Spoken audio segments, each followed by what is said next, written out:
ujian nasional dan asesmen nasional yang salah satunya adalah AKM, Asesmen Kompetensi Minimum. Nah, di sini yang disasar itu adalah literasi membaca dan literasi numerasi. Jadinya yang lebih ditekankan karena dianggap literasi membaca dan numerasi ini merupakan salah satu motor yang bisa menggerakkan mereka untuk menguasai keempat kompetensi yang di atas tadi, Bapak Ibu. Nah, literasi membaca ini diharapkan bahwasanya murid kita itu bisa memahami, menggunakan, mengevaluasi dan merefleksi dari berbagai jenis teks sastra maupun teks informasi untuk menyelesaikan berbagai masalah yang dihadapi mereka. Kemudian untuk literasi numerasinya itu berhubungan dengan yang namanya kemampuan berpikir, menggunakan konsep-konsep yang mereka pelajari di matematika sesuai dengan prosedur, fakta, dan alat matematika untuk menyelesaikan masalah-masalah yang dihadapi oleh mereka. Jadi kalau mereka sudah memiliki kemampuan literasi membaca, kemampuan literasi numerasi yang cukup mumpuni, otomatis mereka akan bisa bertahan untuk di masyarakat nantinya. Karena ini dasar kompetensi yang minimal yang harus ada di dalam murid kita. Oke, tujuan AKM itu pastinya Bapak Ibu sudah memahami bahwasanya tujuan AKM itu tentunya selain pemetaan yang ada di sekolah, AKM ini fungsinya itu untuk mengetahui capaian belajar murid terhadap kompetensi yang diharapkan. Kemudian dari hasil AKM ini tujuannya yaitu sebagai informasi kepada sekolah untuk melakukan perbaikan kualitas belajar mengajar di sekolahnya. Yang tentunya diharapkan kualitas pendidikan Indonesia itu menjadi lebih baik.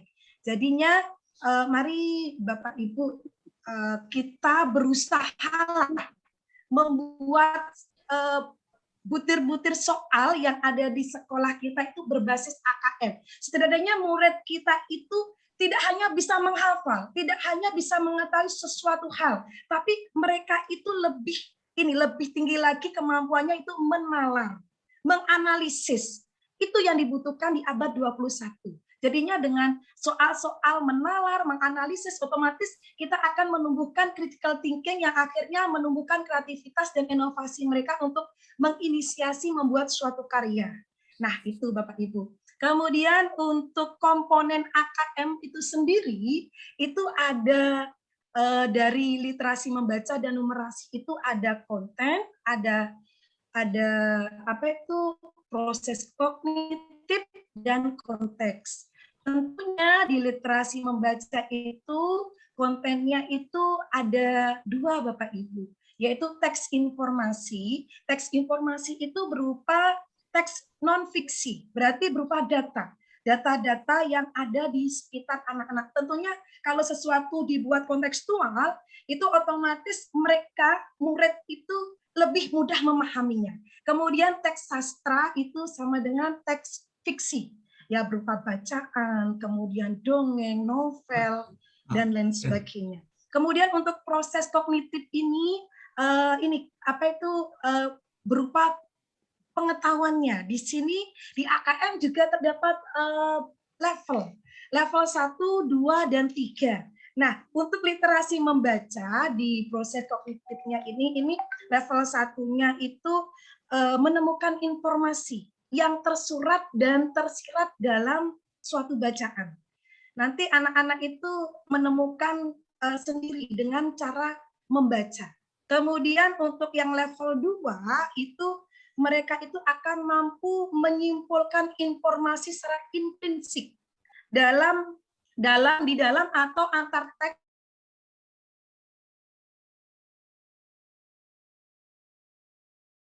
teks dengan mengelompokkan, kemudian mengkontraskan, itu di level 2, di kognitif level 2. Kemudian level yang tertinggi dari proses kognitif di sini adalah level 3, yaitu siswa dapat mengevaluasi dan merefleksi dari bacaan yang dia baca, jadinya mereka itu bisa menilai, bisa merefleksikan, kira-kira ini seperti apa nantinya, baiknya seperti apa. Nah, itu untuk proses kognitifnya. Kemudian konteks itu sudah personal, berarti hubungannya dengan diri, sosial budaya berarti dengan lingkungan di masyarakat, scientific itu hubungannya dengan pengetahuan. Untuk numerasi juga sama, untuk konten tentunya karena hubungannya dengan matematika itu tidak lepas dari bilangan. Kemudian pengukuran dan geometri, data dan ketidakpastian dan aljabar. Nah, itu kontennya, materinya. Konten itu sama dengan materi, Bapak Ibu. Kemudian kognitif itu juga ada 3 level. Level yang pertama itu yang level dasar itu yaitu pemahaman. Di sini murid itu diajak memahami fakta, kemudian prosedur dan alat dari materi yang dipelajari. Kemudian yang level 2 yaitu aplikasi. Aplikasi itu bagaimana siswa itu dapat menerapkan konsep-konsep yang dipelajari dalam kehidupan sehari-hari. Kemudian level 3 itu adalah penalaran. Bagaimana siswa itu dapat menalari konsep-konsep yang dia pelajari untuk menyelesaikan berbagai masalah dalam kehidupannya. Konteks juga sama, yaitu personal, sosial budaya, dan scientific.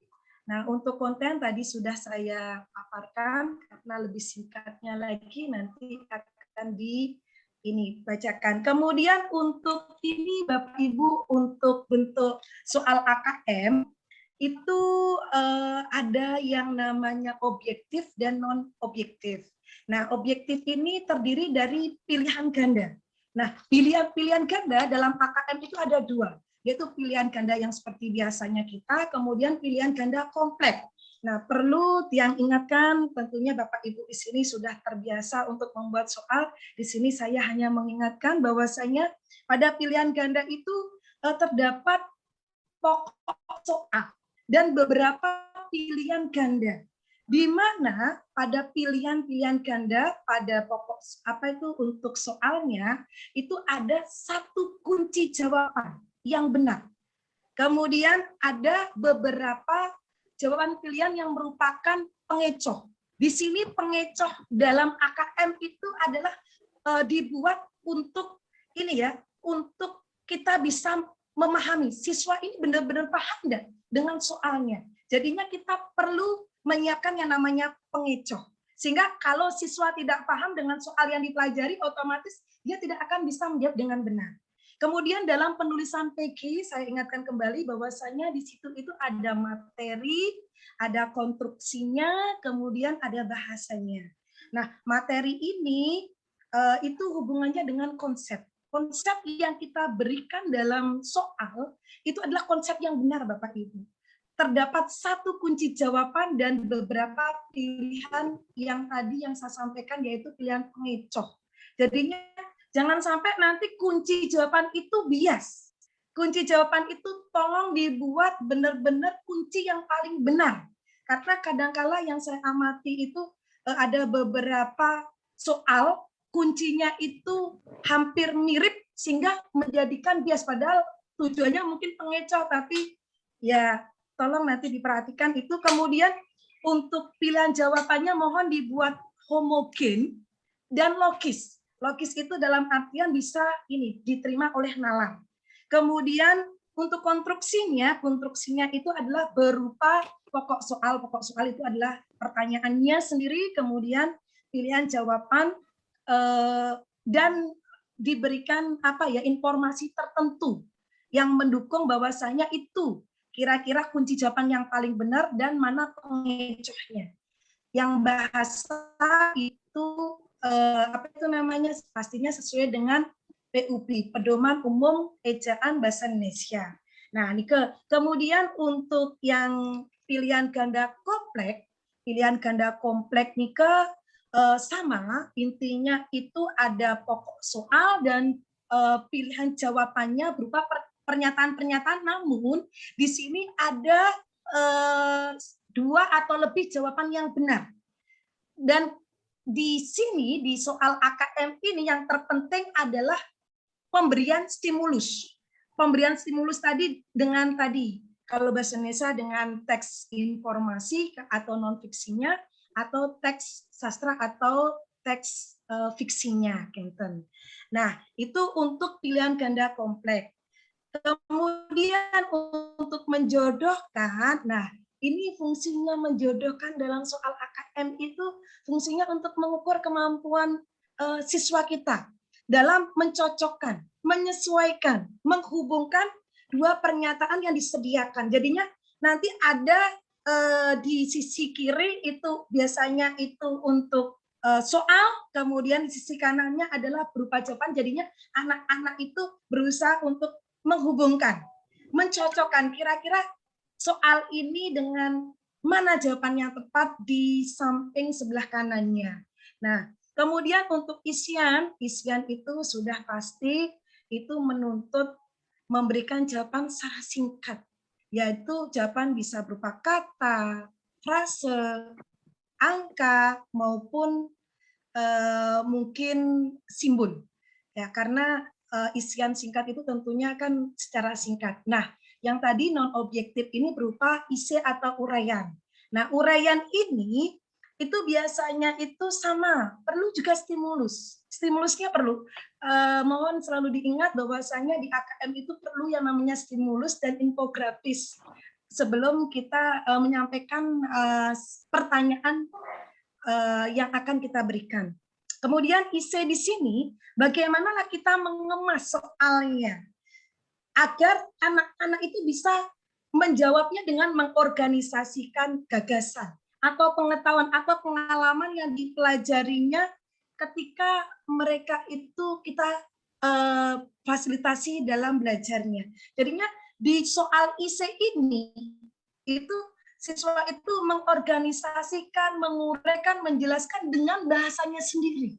Jadinya tanpa harus menjiplak secara utuh gitu terhadap pemahaman mungkin yang sudah dipelajari. Yang jelas di sini ini mereka lebih banyak akan menggunakan bahasa sendiri untuk menguraikan jawaban yang diberikan pada soal uraian.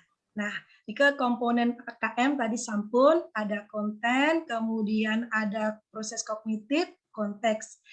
Tadi sudah saya sampaikan juga bahwasanya di kognitifnya itu ada level 1, level 2, level 3 hanya berbeda dengan soal yang pada umumnya. Nah, itu Bapak Ibu tentang penjelasan singkat tentang AKM.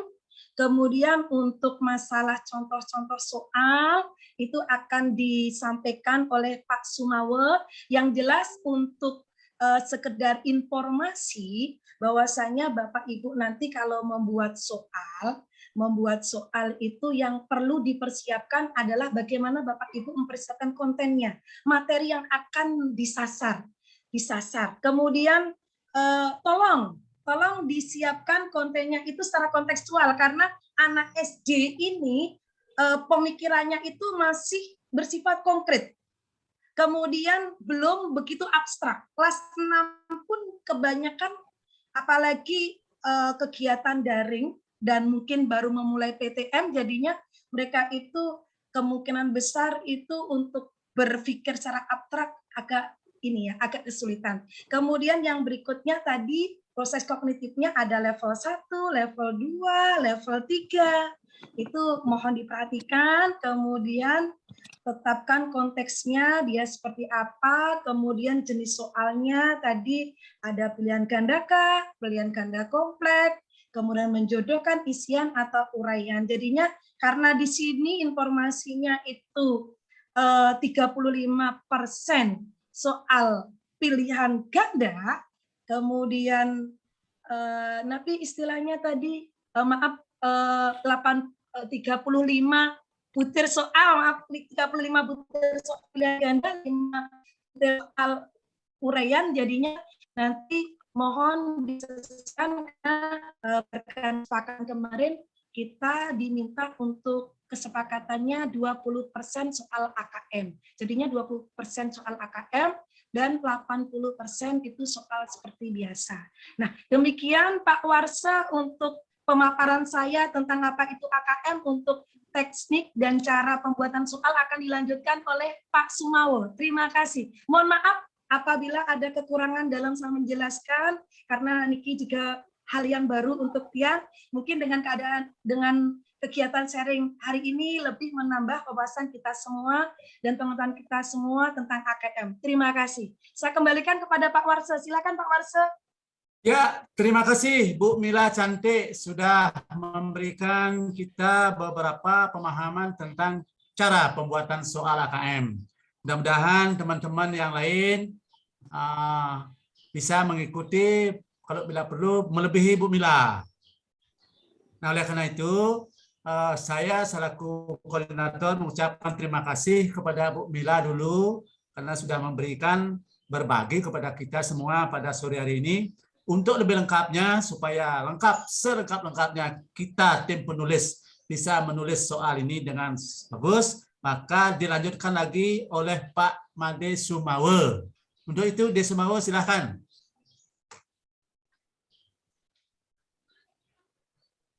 Bisa didengar nggak? Masuk nggak? Bisa. Oke. Terima kasih Pak kesempatannya. Om Swastiastu. Om Swastiastu. Ya, yang saya hormati Bapak K3S Kota Denpasar, Pak Made Arye, terus Bapak pengawas, serta Bapak Ibu dan rekan-rekan editor dan penulis soal Kota Denpasar. Jadi dalam kesempatan ini kita bisa ketemu meskipun dalam bentuk tatap muka seperti Niki, paling tidak kita sudah ada kesempatan lah gitu. Oke. Kita santai saja sebenarnya Pak Niki, biar nggak terlalu tegang sekali mendengar kata AKM saja kita sudah ruwet gitu ya, apalagi nanti membuatnya, menyusunnya bagaimana ya, biar nggak terlalu ruwet-ruwet gitulah ya. Oke, begini terkait dengan penyusunan soal AKM, tentu yang bersama Pak Warso waktu niki sepakat bersama teman-teman juga bahwasannya penting menjadi dasar fondasi untuk kita meningkatkan kompetensi peserta didik kita di Kota Denpasar sehingga berbasis AKM. Nah, kenapa tidak banyak? Yang sarankan adalah 20% dari jumlah total soal yang kita buat berbasis AKM, tujuannya adalah untuk mengadaptasi, Pak. Sehingga awal sekali Niki, juknis untuk membuat soal AKM pun belum ada, sehingga apa yang kita lakukan di sini adalah sama-sama belajar sebenarnya, Pak. Tetapi kita memberanikan diri, nekat gitu istilahnya, untuk membuat soal AKM, soal PAS yang berbasis AKM. Nah, tentu dengan nekat inilah kita berusaha semaksimal mungkin di era digital, tentu sumber bisa kita peroleh unlimited, Bapak. Oke, jadi unlimited itu kita bisa dapatkan dari berbagai macam. Nah, dengan cara salah satu dengan cara ini kita bisa berkolaborasi. Siapa saja semestinya bukan Tiang, bukan Bu Mila atau bukan siapa saja sebenarnya, kita saling mengisi karena kita sama-sama belajar.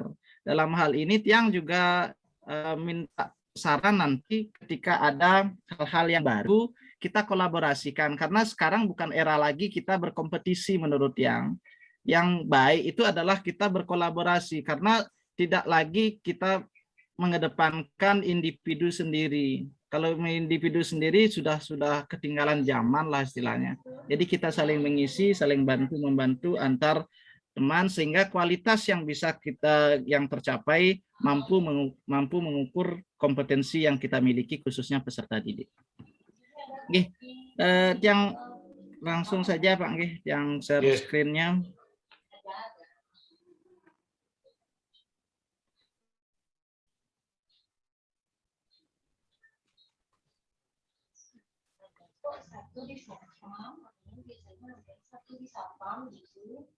Kalau kunci saya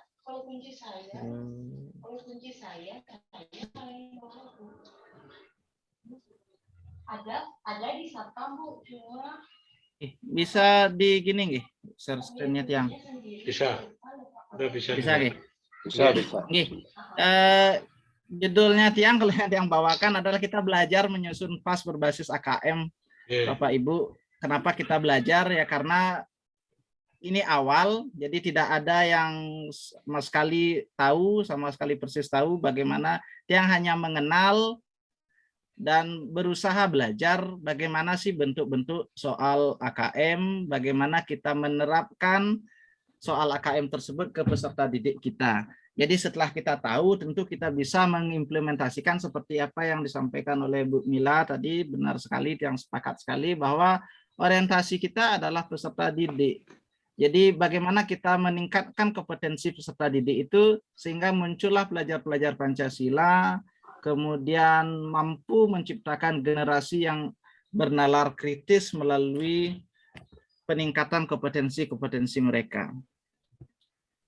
Tujuan daripada kita belajar seperti ini adalah membuat soal PAS berbasis AKM itu pertama tentu kita mengukur kemampuan berpikir atau kognitif siswa kita.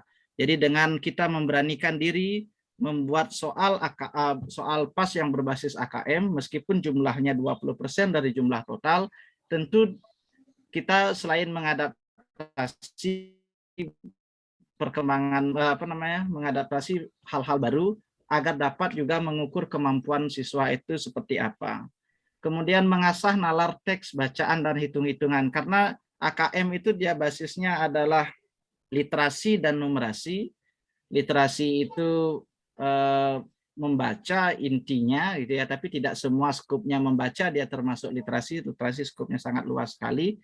Kemudian kalau hitung-hitungan kaitannya dengan numerasi, tetapi hitung-hitungan tidak mentah-mentah ya, seperti soal-soal ujian nasional. Kemudian selain itu kita juga dapat mengukur keterampilan berpikir logis yang sistematis. Nah, dengan adanya bernalar, siswa itu mampu bernalar kritis, mereka mulai berpikir atau struktur ya, berpikir secara struktur dengan mengembangkan pemikiran-pemikiran logis yang masuk akal namun terstruktur secara sistematis, artinya berdasarkan fakta-fakta yang benar. Keterampilan menggunakan konsep dan pengetahuan yang telah dipelajari. Nah, ini penting sehingga apa yang disampaikan disampaikan melalui pembelajaran, diukur melalui asesmen, nanti melalui penilaian akhir semester, itu juga dapat meningkatkan keterampilan peserta didik melalui konsep-konsep pengetahuan yang dia pelajari.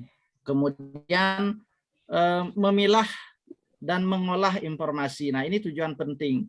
Di era digital kita dapatkan informasi dari berbagai sumber, sangat luas sekali, bahkan tak terbendung. Kita karena tak terbendung atau unlimitednya informasi tersebut, susah untuk memilihnya dan mengolahnya. Sehingga cenderung generasi-generasi itu tidak mendalami isi daripada konten-konten yang mereka dapatkan, yang mereka konsumsi setiap harinya. Nah, ini yang menjadi harapan kita ke depan dengan adanya soal PAS yang berbasis AKM, mulai menimbulkan pemikiran-pemikiran yang kritis terhadap apa yang mereka terima.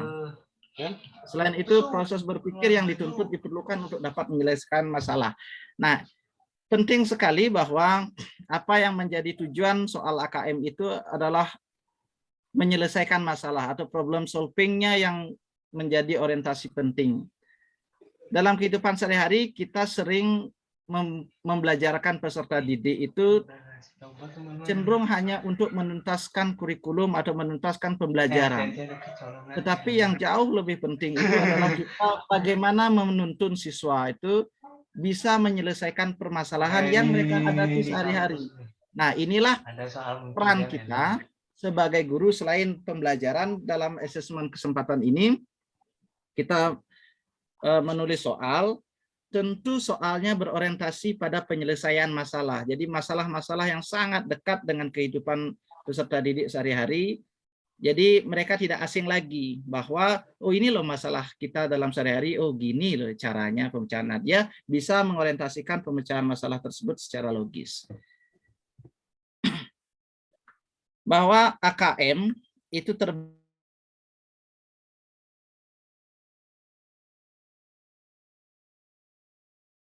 menjadi daripada nasional itu tidak hanya mengukur dari sisi kognitifnya saja, tetapi fokus kita, topik kita itu adalah fokus pembuatan soal PAS. Jadi kita fokusnya adalah AKM. AKM itu basisnya adalah pengukuran kognitif atau bernalar siswa melalui literasi dan numerasi. Literasi itu terbagi dua secara konten.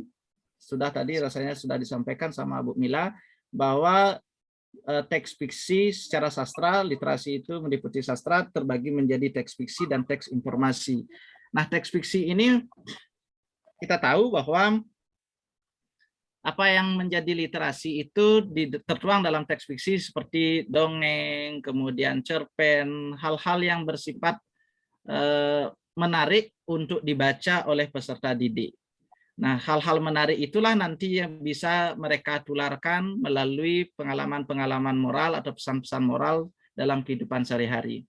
Kemudian teks informasi. Teks informasi ini penting sekali tertuang dalam soal yang mengacu pada soal AKM khususnya literasi untuk siswa itu bisa menganalisa mana yang benar berdasarkan fakta dan mana yang tidak tepat untuk disebarkan atau dikonsumsi sebagai bentuk informasi baru terhadap pemikirannya.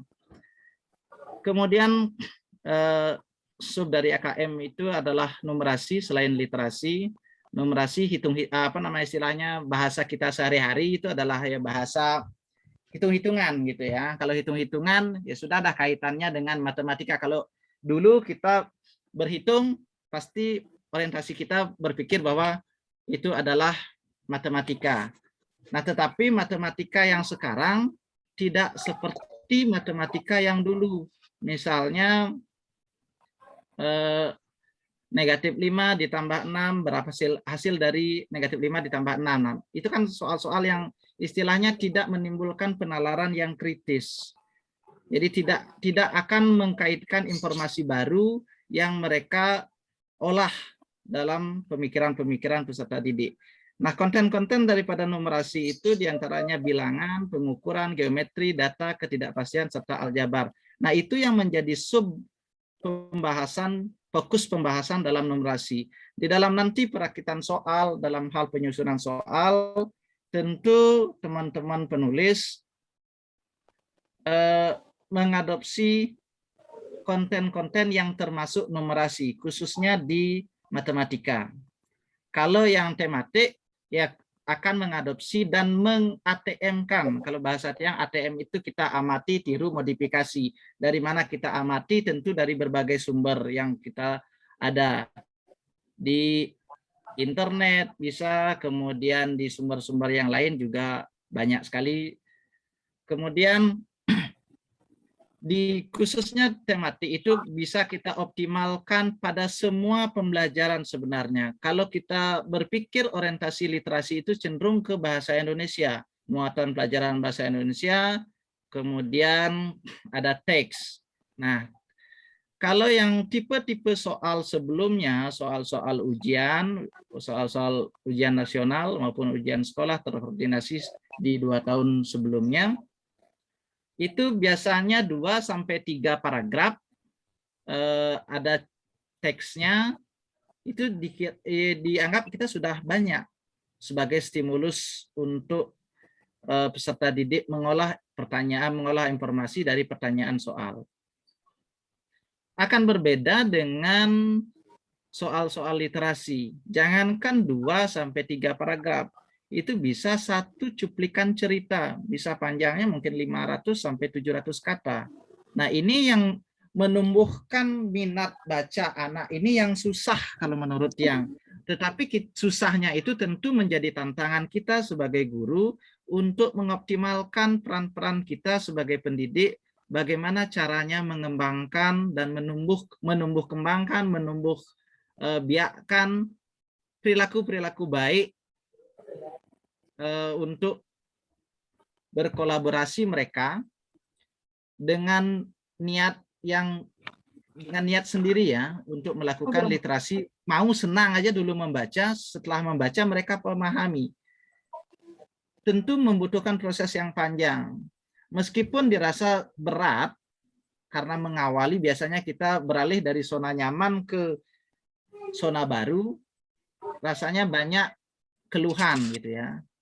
Tetapi kita bisa mengubah keluhan tersebut menjadi tantangan, sehingga apa yang menjadi permasalahan tersebut menjadi kesenangan tersendiri jika hal tersebut bisa berhasil kita lakukan sebagai seorang guru.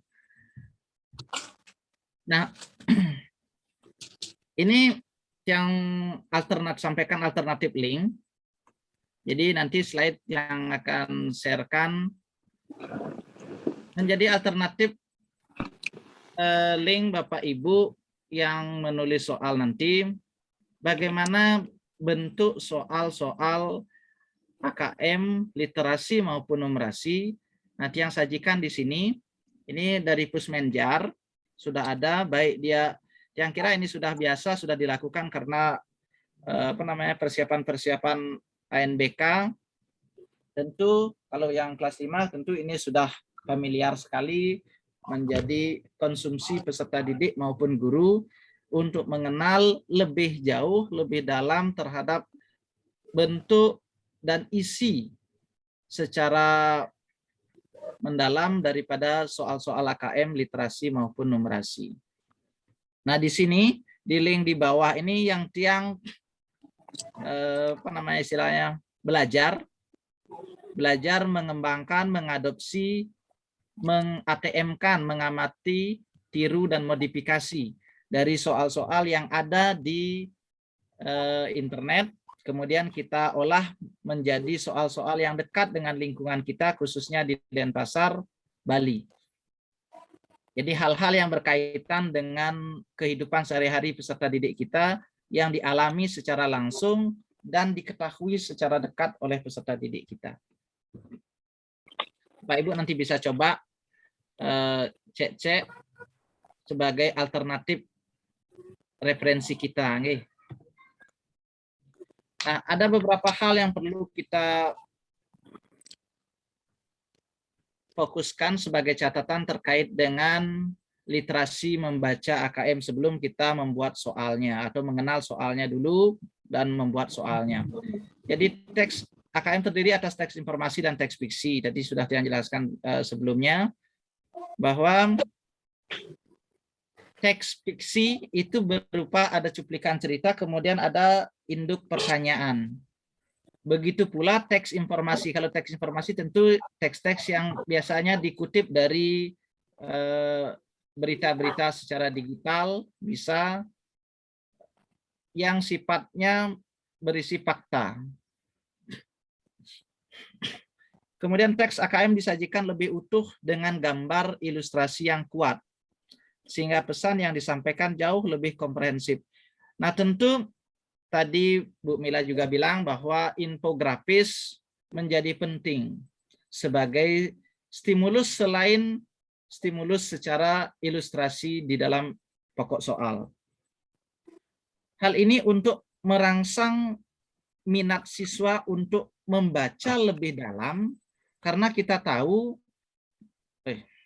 bahwa minat baca anak didik kita sekarang ini menurun.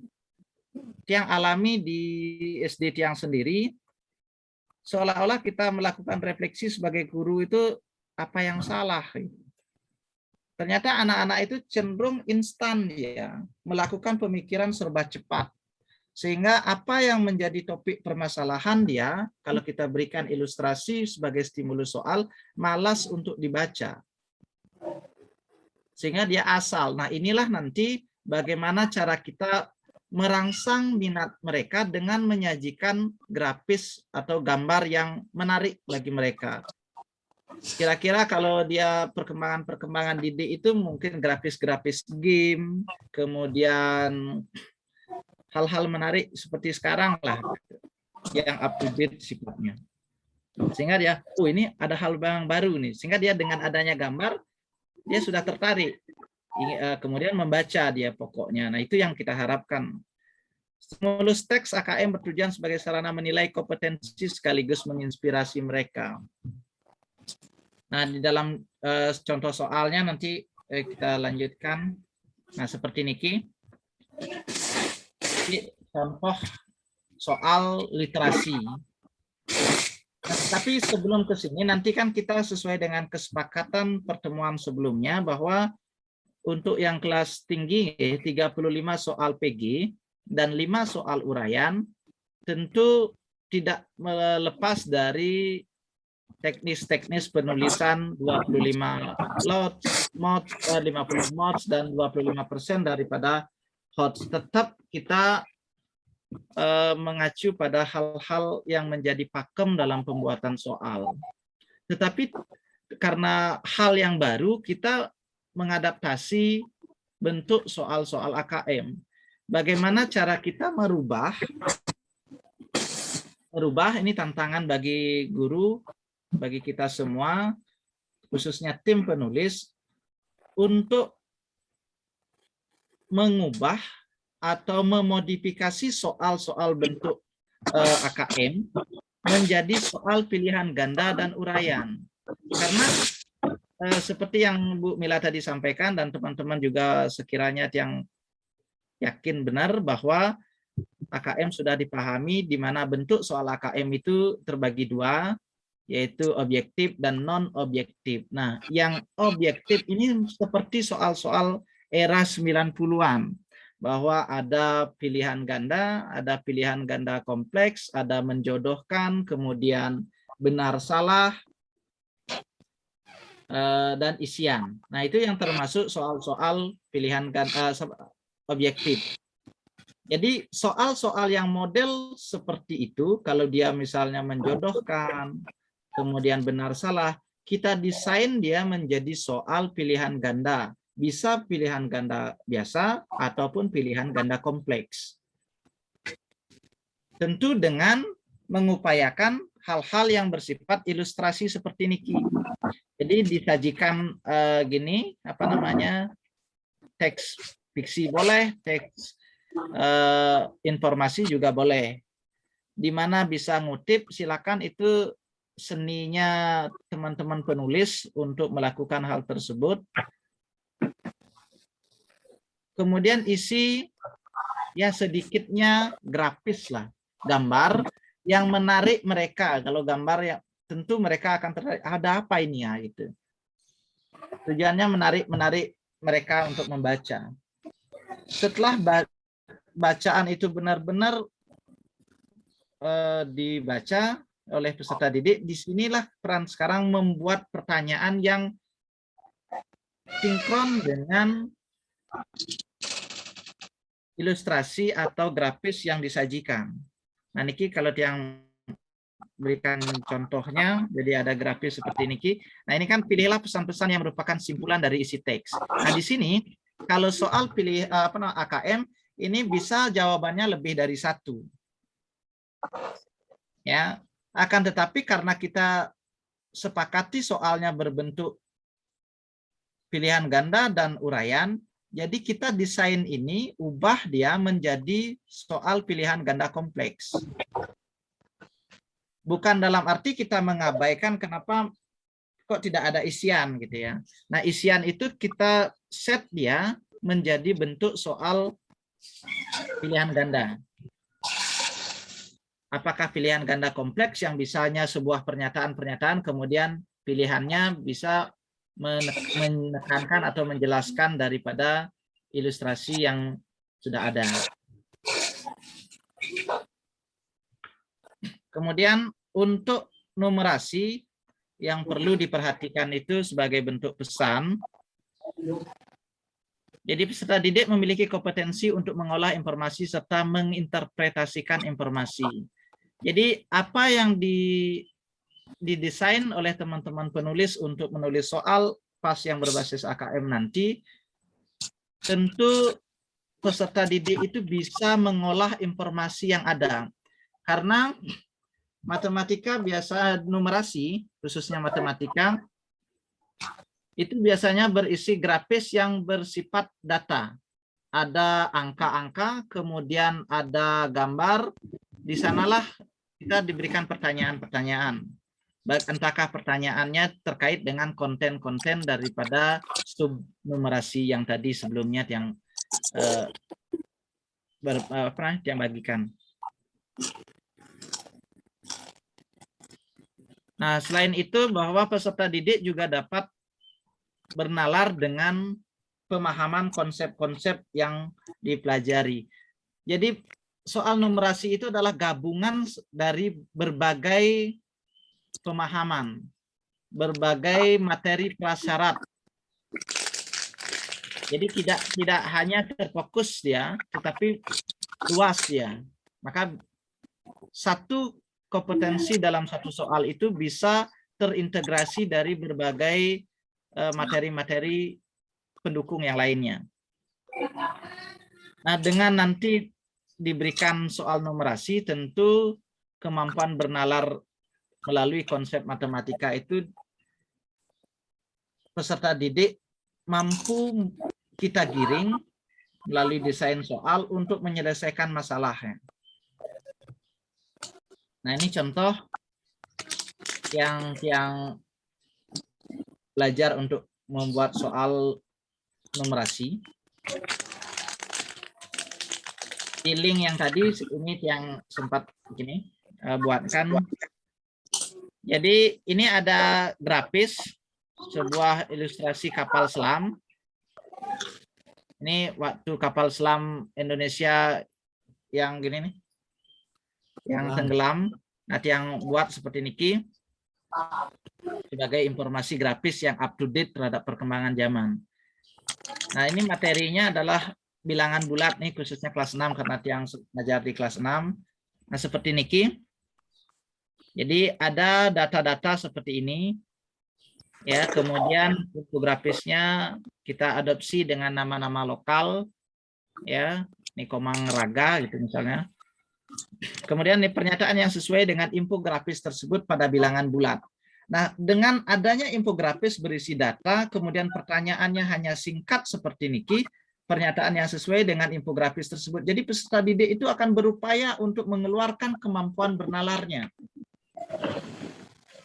Jadi mereka tidak bisa menghitung langsung kalau dia tidak memahami isi daripada grafis tersebut. Tentu di sini dia akan menggabungkan berbagai pemahaman-pemahaman baik yang sudah dipelajari materi sebelumnya maupun pemahaman materi-materi yang lain yang terkait. Nah, di sini dia harus mengolah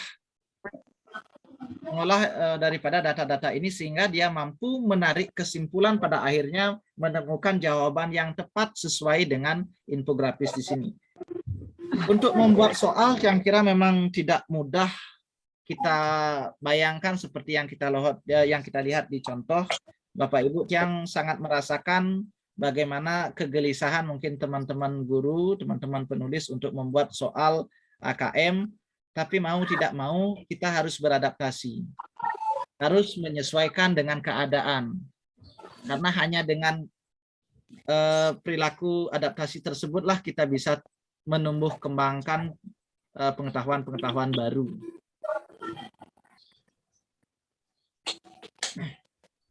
Nah, niki contoh pada numerasi juga di level kelas di level 3 khususnya kelas 5 dan kelas 6.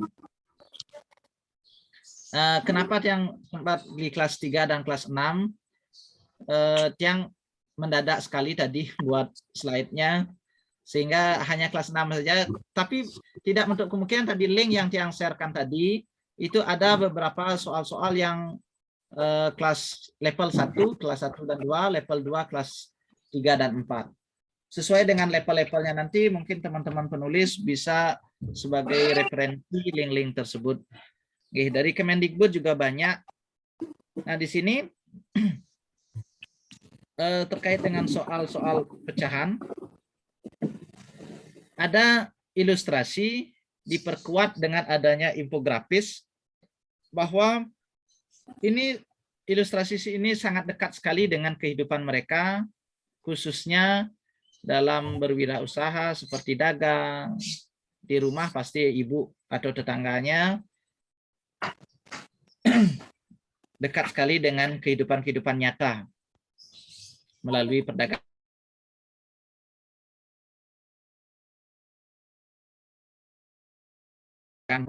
yang makan 1/5 kg gula, 1/4 kg tepung, serta 150 gram mentega dan 300 gram bahan-bahannya. Nah, ilustrasinya sangat umum. Kemudian pokok permasalahan soalnya yang kita olah. Jika membuat soal uraian tentu lebih mudah Bapak Ibu.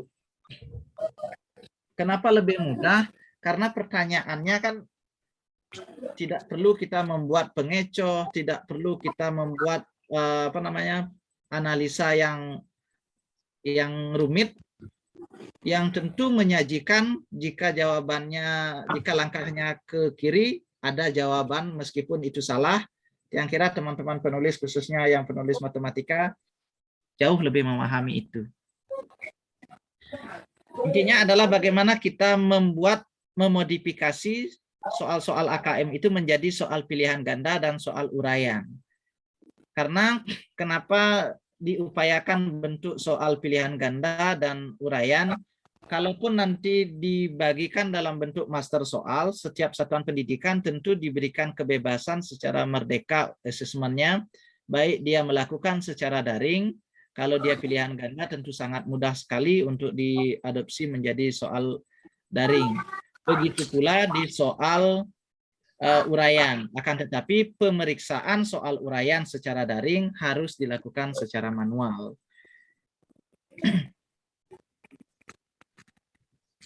Yang kira seperti itu Pak Ibu ya. Jadi jika ada hal yang kurang kita tambahkan secara kolaborasi. Jika ada hal yang lebih ya mohon dibagikan karena kita sama-sama belajar, jadi tidak ada niat Tiang untuk menggurui dan lain sebagainya. Tiang berbagi atas apa yang Tiang tahu, atas apa yang Tiang pelajari secara otodidak. Terima kasih Bapak. Waktu Tiang kembalikan lagi. Terima kasih. Sudah deh? Oke. Sebentar. Nah, terima kasih Dek Sumawa atas berbaginya bersama kita. Nah, oleh karena itu, barangkali ada teman-teman lain seperti yang disampaikan oleh Dek Sumawa tadi, dalam hal ini tidak menggurui, benar. Tidak guru mengguru ya, karena kita semua adalah guru. Nah, mari kita karena sebagai guru berbagi lagi, barangkali ada teman lain yang memiliki kelebihan berkait dengan penulisan ini, mungkin teknisnya, contoh nyatanya barangkali sehingga bisa ditiru di ATM seperti yang dikatakan oleh Dek Sumawa tadi, amati, tiru dan modifikasi sehingga menjadi milik kita untuk kita buat. Silahkan, ada barangkali teman lain lagi seperti Gung Mekar sana, ikut di sini Gung Mekar ya. Atau Pak Wayan mau bertanya boleh nggak? Yang, halo. Tiang Putu Edi mau bertanya boleh nggak? Oh boleh. Silakan. Boleh Pak. Izin Pak De. Ya. Niki kan untuk yang PG tadi dicontohkan ada yang PG biasa dan PG kompleks. Benar. Nah nanti untuk yang di soal ujian ini, apakah akan isi PG kompleks? Boleh. Yang langsung jawab nggih. Boleh Pak Edi. Karena begini, PG kompleks itu kan intinya adalah PG juga, tetapi dia lebih tingkatnya lebih sulit karena kita karena peserta didik akan menganalisa beberapa pernyataan-pernyataan yang disajikan. Lebih bagus lagi Pak Edi. Yang penting kita bagaimana caranya mengkonsep soal itu menjadi bentuk pilihan ganda. Secara utuh pilihan ganda. Nah, sekarang pilihan gandanya itu apakah mau pilihan ganda yang biasa atau pilihan ganda yang levelnya agak naik sedikit seperti pilihan ganda kompleks. Kalau pilihan ganda kompleks itu kan bisa jawabannya lebih dari satu. Iya, makanya itu kita modifikasi menjadi sebuah pilihan yang mengharuskan kita membuat satu pilihan jawaban benar. Oh, nggih. Tiang kira tetap dengan dua pilihan jawab Tiang kira tetap dengan lebih dari satu pilihan jawaban. Nanti kan buat petunjuk soalnya susah nanti ada yang satu ya. Ada yang dua. Tidak Pak Edi. Itu yang kita maksud modifikasi itulah yang menjadi soal bentuk pilihan ganda. Secara utuh dia pilihan ganda, tetapi secara kualitas dia AKM, gitu. Oh begitu. Nggih. Ya. Paham Tiang. Jadi Nggih, tetap nggih. Semua, ada Pak, Dek? satu jawaban benar ya. Iya. Paling benar. Ya, ya.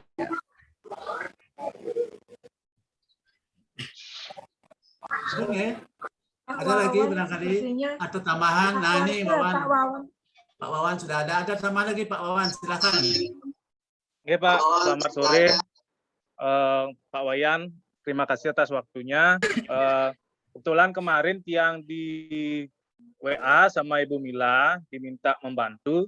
Nah kebetulan tiang sudah sampaikan kalau soal AKM, tiang sebenarnya tidak begitu paham karena informasi yang tiang dapat tentang soal AKM ini cuma dari yang beredar di internet dan buku pegangan yang dari Erlangga, begitu Pak. Nah, mungkin di sini seperti yang disampaikan tadi sama Ibu Mila dan Pak Sumawo itu sudah sangat lengkap dan jelas. Mungkin saya di sini cuma bisa berkolaborasi dengan memberikan pertanyaan begitu Pak. Karena saya sendiri belum punya banyak pengalaman dalam tentang soal OKM, apalagi menyusunnya itu belum pernah sama sekali. Mungkin kolaborasinya dalam bentuk memberikan pertanyaan yang nanti bisa kita diskusikan bersama-sama. Yang pertama begini Pak dan Ibu Mila dan Pak Sumawo, di dalam soal AKM itu kan ada stimulus atau pengantar gitulah, pengantar soal di literasi kan sudah dijelaskan tadi, di numerasi juga sudah dijelaskan. Nah nanti satu stimulus itu bisa nggak untuk lebih dari 2 pertanyaan gitu? Karena apalagi yang terutama yang soal literasi itu kan membuat stimulusnya itu kan panjang biasanya begitu. Biar tidak mubazir gitu informasi yang ada dalam stimulus itu, apakah tidak bisa kita satu stimulus itu nanti maksimal 2 soal gitu, 2 pertanyaan. Dijadikan 2 pokok soal, jadinya kan 2 pertanyaan, 2 nomor soal nanti dia masuk seperti itu. Karena contoh-contoh soal AKM yang tiang lihat itu seperti itu, stimulusnya sangat panjang, pasti membuat stimulus itu tidak mudah gitu. Karena kita tidak bisa mengutip yang ada di Google, kutip salin gitu, tidak bisa seperti itu. Karena kan seperti yang dijelaskan tadi harus kontekstual, dekat dengan kehidupan siswa. Seperti itu pertanyaan yang pertama.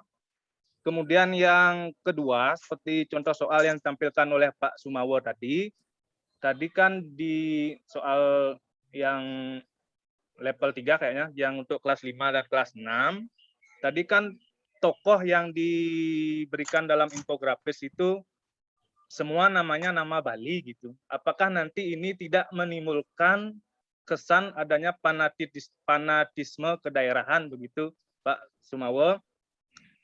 Bukankah kita seharusnya menunjukkan pluralisme gitu dalam penokohan di soalnya gitu? Karena yang di buku paket kan seperti itu biasanya ada tokoh dari bagian timur, bagian tengah, bagian barat seperti itu. Itu yang kedua. Kemudian yang ketiga untuk pembobotannya bagaimana Bu Mila dan Pak Sumawo? Apakah nanti soal AKM yang berbasis AKM itu kita berikan bobot lebih dibanding soal yang biasa gitu? Karena soal AKM itu kan membutuhkan keterampilan berpikir yang berbeda dalam menjawabnya dibanding dengan soal yang biasa kita pakai. Nah, mungkin itu 3 pertanyaan dari Tiang, karena Tiang tidak bisa membagikan info tentang AKM, Tiang cuma bisa berkolaborasi dengan memberikan pertanyaan. Sekian, terima kasih Pak Wayan, Bu Mila, dan Pak Sumawo. Tiang tanggapi Pak Wawan. Bagus sekali pertanyaannya. Nah, model-model seperti ini yang kita harapkan tidak hanya materi atau berbagi, dengan pertanyaan pun kita bisa berkolaborasi. Artinya Tiang kira permasalahan-permasalahan tersebut muncul juga di benak Bapak Ibu, teman-teman semuanya. Jadi karena hal-hal baru tentu banyak pertanyaan. Hal-hal yang sudah biasa pun tetap juga menjadi sebuah permasalahan yang mengakar di diri kita sendiri. Nah, terkait dengan pertanyaan yang pertama, bisa menginduk satu grafis maupun ya stimulusnya bisa menginduk untuk lebih dari 1 soal atau 2 soal. Sangat bisa Pak Wawan. Dan itu memang diharuskan seperti itu. Kenapa? Karena cuplikan gini, literasi yang disajikan itu kan banyak. Kalau cuman hanya 1 soal saja, seolah-olah peserta didik itu putus harapan dia. Baca banyak tapi aduh 1 soal gitu. Nih. Nah, kalau menurut yang idealnya 2-3 lah gitu. Jadi kalau 2-3 untuk literasi, yang kira dari 35 dari 20% yang kita sepakati untuk beradaptasi soal AKM akan cepat. Sehingga teman-teman penulis jangan galau dulu lah gitu. Kalau misalnya wah ini soal AKM sulit gitu. Jangan pikir sulitnya. Nah, itu secara tidak langsung Pak Wawannya sudah memberikan solusi melalui sebuah pertanyaan. Ya, kemudian yang kedua itu apa tadi itu, Wan? Penokohan. Pluralisme, Pak. Pemberian nama. Terkait dengan penokohan. Ini skopnya kita pasnya khusus Denpasar. Semestinya soal itu kan tidak hanya 1. Kalau misalnya terkait dengan penokohan, jangan jangan semuanya nama Bali gitu, nama Bali yang basis Hindu gitu ya. Tetapi mengadopsi nama lokal itu tidak mesti, mohon maaf kita sebut secara agama, tidak mesti harus Hindu yang namanya Kade, Putu, Wayan. Mungkin kepercayaan lain juga bisa menimbulkan nama. Tetapi kalau soalnya memuat beberapa tokoh, boleh, sangat boleh, itu bahkan diharuskan. Tidak harus nama lokal saja. Seperti itu, Wan. Kemudian yang ketiga itu terkait dengan bobot. Karena pilihan ganda itu sebenarnya pembobotan itu memang dilebihkan sesuai kalau mengacu kepada soal AKM berbasis kompetensinya, memang sesuai dengan level-level kompetensinya bobotnya juga akan meningkat. Akan tetapi kalau kita setnya misalnya pembobotannya lain, berbeda, tentu akan menjadi kesulitan bagi kita untuk mengolah nilai dari setiap KD yang nanti akan tersaji. Nah, maka dari itulah kalau menurut yang niki Pak Wayan nanti bisa Pak Wayan Warse bisa dipertegas juga melalui kesepakatan teman-teman juga bahwa 35 PG itu kita anggap saja 1 gininya, poinnya, tetapi jumlah dari 35 yang biasanya kita PG saja 50 adalah menjadi secara kuantitas dia menurun, tetapi secara kualitas dia meningkat. Mungkin itu perbandingannya, Wan. Artinya kenapa kalau yang di uraian tentu berbeda skornya atau poinnya. Karena kita mempertimbangkan bagaimana terhadap pengolahan nilai juga. Itu Pak Wawan, semoga bisa membantu. Terima kasih Pak Sumawo. Intinya kan kita mempermudah kita gitu kan intinya sekarang ya, karena benar. Kita kan masih dalam tahap adaptasi. Sekarang baru 20% soal AKM, mungkin kedepannya ditambah lagi, mungkin kedepannya lagi kita naikkan levelnya dengan pembobotan yang lebih beragam gitu agar hasil atau nilai pas itu benar-benar lebih akurat gitu. Karena kalau kita memakai pembobotan dengan pukul rata kan tentu tidak fair nilainya, tidak adil penilaiannya begitu. Tapi karena kondisi kita sekarang, yang setuju dengan yang disampaikan Pak Sumawo, lebih baik kita pakai pembobotan yang biasa. Yang penting dari segi kualitas soal kita sudah ada peningkatan. Seperti itu. Terima kasih Pak Sumawo. Ada yang lain lagi? Teman-teman yang lain silahkan. Seperti yang Bapak, boleh saya masuk sedikit Pak? Lagi satu. Ya, silakan. Pak Werner ya? Boleh Pak? Ya, silakan. Lanjut. Ya, minta maaf sebelumnya. Ya, saya baru teringat juga dengan apa yang disampaikan oleh Pak Wawan tadi terkait dengan pluralisme. Ya. Jadi memang kami kebetulan di agama ya, di Kementerian Agama sekarang mempunyai arah gerakan dari Menteri kita untuk mengembangkan moderasi agama ya, atau moderasi beragama ya. Jadi moderasi beragama. Nah, dalam konteks ini tentu harapan kita bahwa soal-soal itu juga arahnya mengacu ke sana, terutama soal-soal agama ya, sehingga kita tetap membantu pemerintah dalam konteks ini membangun konsep pendidikan untuk anak-anak ke sana. Itu yang pertama. Lalu yang kedua terkait dengan mungkin soal teknis ya. Tadi ada soal-soal yang juga dikemas dalam bentuk infografis begitu. Dan juga sekira pasti ada juga soal yang karena ini literasi ya cukup banyak memakan halaman atau bagaimana. Dan termasuk juga di sana nanti persoalan pewarnaan begitu ya. Nah ini nanti apakah di soal pencetakan soal itu akan menjadi masalah lebih lanjut atau bagaimana? Ini mungkin perlu diberikan juga tanggapan sehingga pada waktunya tidak ada lagi seperti pengalaman tahun lalu, wah kita harus hitam putih saja gitu. Padahal kan jadi nggak menarik lagi soalnya karena sudah hitam putih misalnya. Karena ada mungkin masalah di percetakan itu. Juga mungkin masalah halaman juga mungkin itu menjadi soal yang perlu dipertegas mungkin pada saat ini. Jadi soal banyaknya soal tadi sudah disinggung juga sama Pak Semawa ya.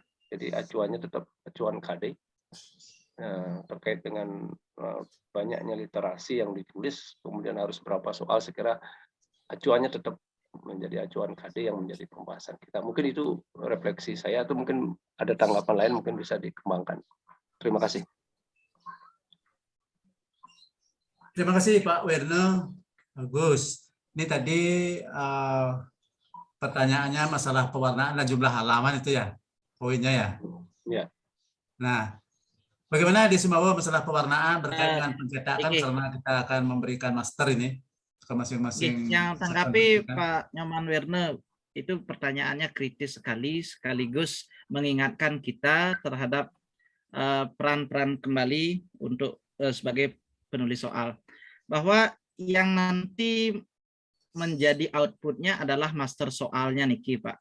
Jadi kalau menurut Tiang, master soal itu nanti tetap menjadi kebijakan oleh satuan pendidikan, karena kita mengakomodir dua pelaksanaan, secara luring cetak pun bisa, nanti sesuai dengan satuan pendidikan. Kalau dia bisa keluar uang banyak, bukan banyak, keluar uang lebih, silakan nanti dicetak warna. Tetapi kita juga mengakomodir bahwa pelaksanaan soal PAS berbasis AKM ini secara daring. Jadi kalau secara daring tentu sangat menarik, tidak ada permasalahan apapun terkait dengan grafis yang berwarna. Nah itu juga menjadi daya tarik, benar seperti yang Pak Nyoman Werner bilang, bahwa menjadi daya tarik karena hal yang menarik, hal yang berwarna. Kadang-kadang di lingkungan peserta didik, khususnya kita di SD, tentu menjadi warna-warna itu hal-hal yang menarik bagi peserta didik kita. Dia mau mendalami lebih dalam secara isi daripada soal tersebut. Ya, mungkin itu dari Tiang, Pak. Terima kasih Desi Mawa. Untuk teman-teman penulis juga jangan khawatir masalah jumlah halaman dan pewarnaan, karena bagaimanapun juga seperti disampaikan oleh Desi Mawa tadi, kita mengakomodir dua pelaksanaan mau dari luring maupun daring. Itu tetap nanti terakhirnya di masing-masing satuan pendidikan. Barangkali ada lagi yang lain atau tambahan dari Pak Made Aryo? Izin Pak. Yang satu lagi Pak. Iya, Oke. Silakan Niki. Yang Putu Edi nih Kak. Oh, silakan. Satu lagi Pak De. Yuk lanjut di. Untuk komposisi soal tadi kan seperti biasa yang sudah kita buat kan 25% lot, 50% mod, dan 25% HOTS. Ya. Nah, sekarang kan ada tambahan 20% AKM. Nah, itu apa masuk di komposisi awal itu, apa dia berdiri sendiri? Oke. Dia langsung menganggapi Pak Edi nggih. Nggih, silakan. Oke, terkait dengan komposisi tambahan baru AKM-nya yang 20% tetap tidak mengindahkan pakem daripada soal 25 lots 50 mods dan 25% hotsnya, ini menjadi modifikasi dari mods dan hotsnya, Pak Edi. Sehingga kalau secara 50% modsnya, di sana kita bisa menempatkan soal yang berbasis AKM itu ke level yang menengah. Jadi levelnya yang secara kualitas penulis yang tahu, teman-teman penulis. Jadi bagaimana levelnya itu, apakah dia masuknya ke dalam mods, di levelnya agak rendahin sedikit. Kalau dia misalnya ingin AKM-nya yang berkualitas bagus, lebih pemahamannya lebih tinggi, mungkin lebih daripada soal hotsnya. Dalam artian kalau yang soal AKM tidak serta-merta semuanya hots. Jadi tidak semuanya hot, tidak semuanya kalau soal AKM itu sulit. Ada beberapa soal itu yang memang benar-benar mudah juga, tetapi yang disasar itu adalah secara ketelitiannya, secara kecermatan. Nah, itu kan bukan juga termasuk dia hots kan. Nah, itu kalau menurut yang jadi seninya kita sebagai guru membuat atau menyusun soal. Gitu Pak Edi. Yes. Terima kasih Pak Dek. Boleh. Nah, silakan lagi. Ada yang lain atau Pak Menteri? Permisi Pak. Oke. Terima kasih Niki. Ini Kit yang cuma mengingatkan ke teman-teman penulis untuk membuat soal Nike, jangan kayak tadi Pak Wan bilang untuk kayak agama kan. Nah, saya menekankan jangan sampai ada politiknya juga nih, karena kayaknya tahun berapa itu kita sampai keluar sampai dicermati itu sampai keluar kayak politik itu keluar dia di soal. Nah, tolong nih ke para penulis, tolong hati-hati juga menulis soal. Jangan sampai ada hal-hal politik yang masuk ke dalam soal, karena kan apalagi kita buat literasi ya, literasi zaman sekarang itu kebanyakan sudah dari media-media sosial tuh banyak sekali tentang politik-politik yang masuk gitu. Nah, jangan sampai apalagi kita anak SD gitu, jangan sampai masuk ke ranah sana lah. Ya. Nah, yang cuma mengingatkan itu aja biar tidak lagi seperti kejadian tahun-tahun lalu kan. Ini ke mantan Pak, sukses semua. Terima kasih. Sedikit Pak Yan, yang tambahkan terkait dengan saran dari Pak Adi. Ini mungkin pada saat kita mengutip atau mengambil sumber, kalau membuat rasanya juga sulit kan, tidak semua teman-teman penulis ya basicnya di sana kan, karena yang sadari itu sangat sulit untuk membuat sebuah cuplikan cerita, karena kalau tidak ada basicnya di sana tentu akan menjadi ya beban bagi diri kita sendiri.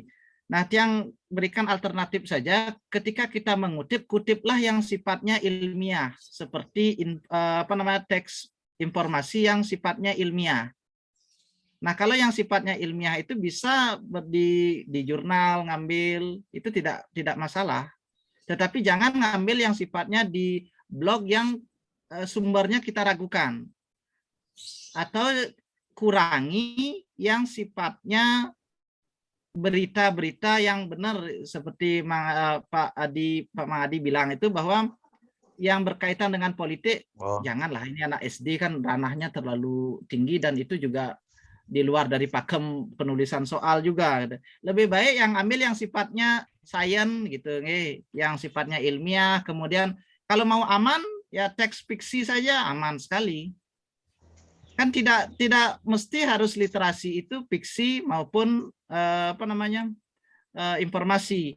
Jadi sehingga ranahnya tidak hanya skupnya bahasa Indonesia saja, muatan yang lain pun, misalnya muatan SBDP yang rasanya sulit kita buatkan literasi, kita bisa ambil dari cuplikan atau pernyataan sebuah tokoh tentang adanya seni, misalnya menyanyi, kemudian seperti apa, itu kan ada di opini-opini biasanya di media digital itu banyak. Artinya kita bisa mengutip dari sumber lain, cuman kita peka terhadap kutipan tersebut agar konsumsinya juga benar. Nih, mungkin itu Pak Adi dan Pak Yan dan yang lain. Sumawo menambahkan lagi satu. Mohon maaf Pak Warsa menambahkan. Tadi kebetulan Pak Sumawo menyampaikan kita itu kalau mengambil kutipan mungkin perlu yang secara ilmiah. Saya ingatkan Bapak Ibu dalam mengambil kutipan atau gambar, mohon mencantumkan untuk sumbernya. Mari kita belajar menghargai karya dari orang lain yang membuat kutipan tersebut. Jadinya alangkah lebih baiknya kita selalu memberikan sumber pada mungkin kutipan yang kita ambil untuk soal kita nantinya. Terima kasih, itu aja yang perlu saya sampaikan, Pak. Ya, terima kasih Bu Mila. Atau ada lagi ya pertanyaan atau saran atau apa atau masukan apa dari teman-teman lain? Silakan. Yang sedikit, Pak Yan. Oke, Haris. Tiang menanggapi sedikit tentang pembuatan soal AKM maupun soal untuk ujian akhir maupun ulangan semester ini. Mungkin teman-teman yang lain lebih banyak menggunakan di C3 atau C4-nya itu sehingga kemampuan menganalisis anak-anak semakin meningkat. Selain itu, untuk sering yang lihat soal teman-teman itu untuk di pilihan jawabannya mohon secara hierarki Pak Yan, dari jawaban pendek ke jawaban yang panjang maupun sebaliknya dari jawaban panjang ke jawaban yang pendek. Karena masih banyak yang lihat soal-soal itu masih kurang hierarkis untuk di pilihan jawabannya. Ya, itu aja yang bisa yang tambahkan Pak Yan. Oke, semua. Untuk teman-teman penulis silahkan cermati apa yang disampaikan oleh teman-teman kita mengenai dari panjang ke pendek atau dari pendek ke panjang. Itu kesimpulannya ya. Terima kasih. Yang kira lagi satu Pak Warso, nyambung. Tentang penulisan angka Pak, kalau matematika mohon ditulis dari yang terbesar ke terkecil atau sebaliknya dari terkecil ke terbesar. Jangan asal memberikan penulisan terutama pada angka Pak. Kadang-kala asal-asalan gitu. Jadinya mohon dari terkecil ke terbesar atau dari terbesar terkecil. Itu saja yang perlu Tiang ingatkan Pak. Hampir mirip. Lompat-lompat ya. Nika pun pokoknya Tiang juga tambahin Nika. Tiang juga jadi editor matematika. Kadang-kadang ada teman-teman yang ngaca, apalagi pecahan Nika sangat susah sekali untuk mengurutkan gitu. Nah, coba ya memang sih agak sulit ya sebagai penulis soal itu untuk mengurutkan. Nah, kalau bisa Nika secara yang seperti dibilang dari kecil ke besar ke kecil. Nah, itu Bapak Ibu yang bisa ngolah sendiri, apalagi khusus matematika ya. Kalau biasanya susah untuk mencari jawaban yang tengah-tengah nih, yang biasanya susah nyari jawaban B atau C untuk mengurutkan pecahan atau yang mengurutkan gitu. Nah, bagaimana kejelian Bapak Ibu khususnya yang matematika nih untuk membuat soal yang bagus lah untuk kita nanti nih. Tentang ketambahan Tiang. Terima kasih Pak. Terima kasih Pak Adi. Tambahannya untuk teman-teman penulis terutama dan kita secara umum. Terima kasih banyak. Ada lagi yang lain? Mohon ya eksploitasi diri kita dalam hal ini masih ada waktu lagi beberapa menit sebelum kita tutup untuk berbagi bersama. Silakan dulu, silakan. Om Swastiastu. Om Swastiastu. Oke, lanjut. Om Swastiastu. Ini Pak Made nih. Ya lanjut Pak Made. Dan Nika dan teman. Pak Wayan Sudiano. Wayan. Oke. Ini selamat kepada penulis semua waktunya Pak Yang Watson. Salam Pak. Oke, sama-sama ya. Niki, saya dari penulis bahasa Bali ingin menyampaikan juga kepada rekan-rekan penulis bahasa Bali, hanya mengingatkan saja Pak yang masalah soal penulisan soal akad. Halo. Halo,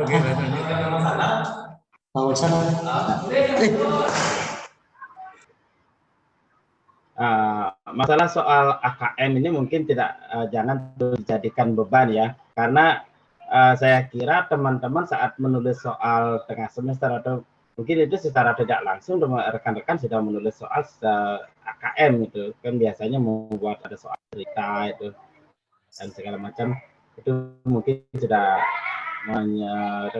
nyambung dengan soal AKM itu, jangan terlalu dijadikan beban. Dan untuk yang kontekstual yang disajikan nanti dalam bahasa Bali ini mohon di bahasa yang digunakan itu bahasa yang secara umum agar mudah dicerna oleh peserta didik kita gitu.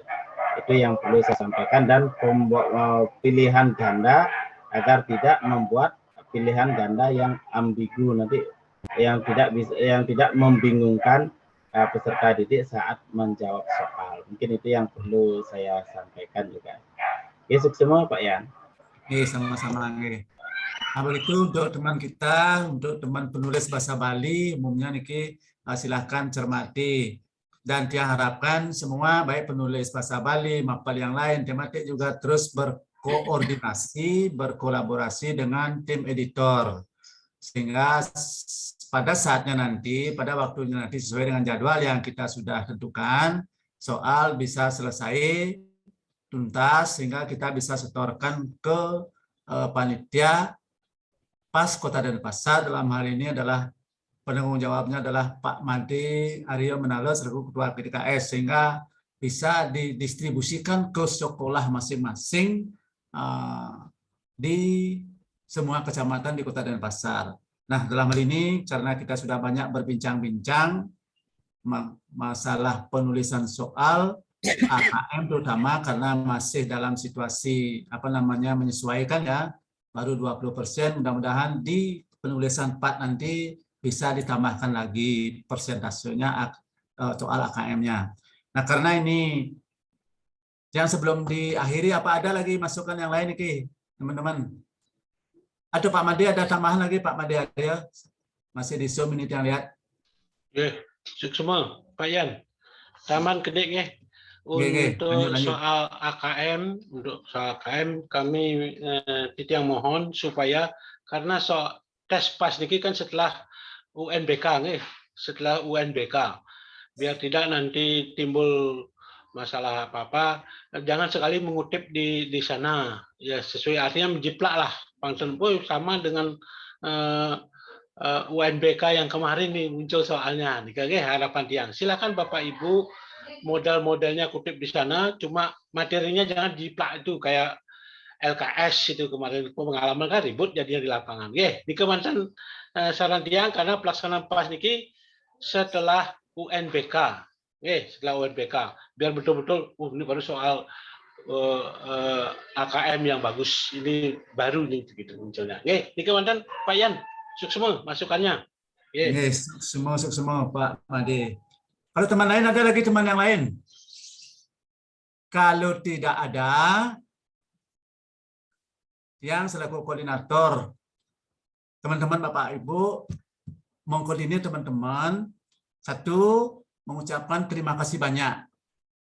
Terima kasih banyak teman-teman editor dan penulis yang dia banggakan, sudah mau bekerja karena teman-teman semua, terutama yang muda-muda, ini adalah menjadi bagian dari kita, menjadi keluarga kita di penulisan soal Kota Denpasar.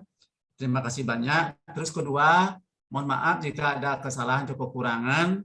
Bagaimanapun kita ini adalah berbagi dari kita oleh kita untuk kita persembahkan kepada masing-masing sekolah di satuan di Kota Denpasar, terutama kepada Pak Made Aryo selaku penanggung jawab dan selaku Ketua KDKS Kota Denpasar. Mudah-mudahan apa yang menjadi harapan kita sesuai dengan harapan dari KDKS Kota Denpasar. Nah, oleh karena itu, sekali lagi, satu, terima kasih, dua, mohon maaf, dan saya ucapkan yang ketiga, selamat bekerja. Nah, dalam selamat bekerja ini, yang mohon teman-teman editor terutama untuk terus berkolaborasi, berkomunikasi dengan penulisnya masing-masing. Nah, khusus untuk penulis masing-masing, baik di tema, di mapel, itu ingat jadwalnya. Jadwalnya tidak boleh ditunda lagi. Kenapa begitu? Karena kita mengantisipasi satuan pendidikan yang akan membawa soal itu ke percetakan karena waktunya. Walaupun ada yang tidak menyampaikan, tidak masalah waktunya mepet, tapi kalau ada yang menyampaikan ke percetakan atau ke siplah barangkali atau apapun itu, karena masing-masing satuan pendidikan diberikan keleluasaan untuk pelaksanaannya, dan di masing-masing satuan pendidikan juga kita berikan keleluasaan untuk mengolah lagi soal yang kita buat. Karena apa? Barangkali ada yang tidak sesuai dengan materi yang diajarkan atau ada yang diajarkan, silakan, karena sesuai dengan yang disampaikan tadi, di-ADM lagi. Kalau tidak sesuai, ya disesuaikan lagi. Kalau mungkin tidak cocok, harus cocokkan, karena soal itu akan menjadi milik sekolah itu sesuai dengan permen-permen yang disampaikan oleh Pak Pengawas kemarin itu, karena PH dilakukan oleh sekolah yang sesuai dengan aturannya. PAS, PTS, Pak dilakukan oleh saya ulangi, PH dilakukan oleh guru, PAS, PTS dilakukan oleh sekolah, ujian dilakukan oleh negara, oleh pemerintah dalam hal ini. Nah, oleh karena itu, sekali lagi, jadwalnya yang sudah kita tetapkan, sudah kita share ke masing-masing penulis, barangkali sudah disampaikan oleh tim editor, sekali lagi jangan ditunda lagi. Ataupun penyetorannya, jangan mencari hari-hari terakhir. Kalau memang satu soal itu sudah lebih awal bisa diselesaikan, silahkan kirim ke editornya sehingga editornya bisa bekerja lebih duluan sehingga mendapatkan waktu lebih panjang untuk mengedit soal Bapak Ibu. Nah, itu saja yang bisa saya sampaikan. Sekali lagi mohon maaf kalau tidak ada lagi pada kesempatan ini. Mari kita akhiri pertemuan kita, semoga bermanfaat dan menghasilkan sesuatu yang sesuai dengan harapan kita. Terima kasih, kita akhiri. Om Santi, Om. Cuk semua. Wali. Untuk Pak Samuel, terima kasih banyak. Oke, sama-sama Pak Wali. Sudah dibantu kita. Oke. Silakan, Pak Maki, Pak Samuel, mohon izin saya ini mau sembahyang dulu. Saya izin live ya Pak ya. Oke, udah. Yang jelas WA-nya online terus ya. Online terus Pak. Terima kasih sudah diberikan kesempatan untuk berbagi Pak Arya, Pak Warse, kurang lebihnya saya mohon maaf. Pak Nyoman, Werner. Terima kasih Ibu Mila Jegeg. Terima kasih Pak Kada, luar biasa nih. Izin ya. Terima kasih sama Bu Mila dan Desumawe dan teman-teman lain. Semuanya lah. Bu Yohana masih semangat Bu Yohana. Semangat Pak. Iya. Pak Samuel ya. Pak Ibu semua izin Warna. Semangat. Ya. Mohon di-share hasil videonya Pak Samuel, rekaman videonya. Oh ya, materinya Pak Kadek Sumawo di-share sudah belum ya?